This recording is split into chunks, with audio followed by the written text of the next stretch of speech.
tightness in the body, research-based actually, from a guy that started it, most of it, his name is Yonda, J-A-N-D-A. It's very simple. Nerve pressure equals a body not in balance. And we want to make sure that those muscles aren't tightening or falling out of balance and the source of your subluxation patterns. All right? You want to start writing stuff down now? Maintenance is 1 time a day on these stretches and exercises. 1 time a day is maintenance. Therapeutic is 3 times a day. You go to the dentist, you have gingivitis and 2 cavities. The dentist is going to say what? Brush and floss after every meal. Okay? Come back in 3 months and reevaluate. Once you get to that maintenance stage, you can maintain it 1 time a day. All right? 3 times a day, therapeutic. All your stretches, you're going to hold 30 to 40 seconds.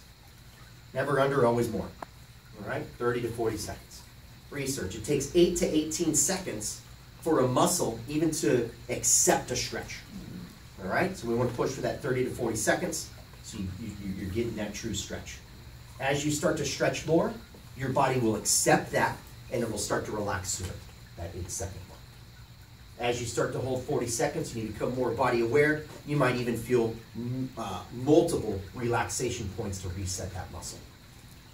All right? Let's go with the first stretch.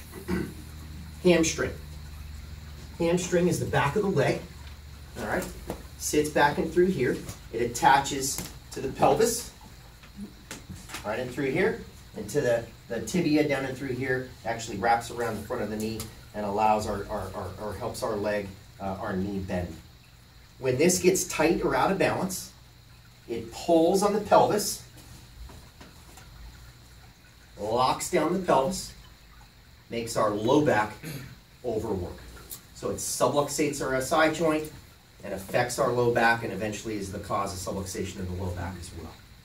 If we stretch it and keep it balanced, it then is less likely to be the cause of that pattern. So we have control. We just got to start stretching it. All right. The hip flexor is the second one. It's called the psoas. The psoas sits in front. These are all the organs pulled out of the front of the body. It attaches to the front of the leg, deep in through here, the inside of the pelvis, all the way up to L5, sometimes T12. In cadavers, it's this big. It's a huge muscle. Guess when it shortens? When we sit.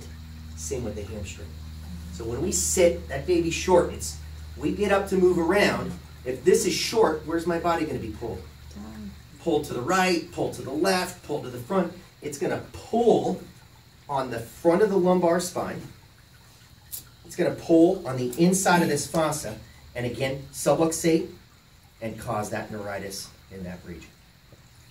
Left alone for a long period of time, it will result in disc degeneration in that spine, measurable on X-ray. Something very simple that we can be going after. The third one is actually not on here, but we're going to add it. Go ahead and write quad, Q-U-A-D. That's the front of the leg. It attaches to the knee, the tibia, and attaches to the pelvis as well in the front. When it's tight or out of balance, again, it can pull the structure out of balance, causing compensation in that low back and subluxating that whole region.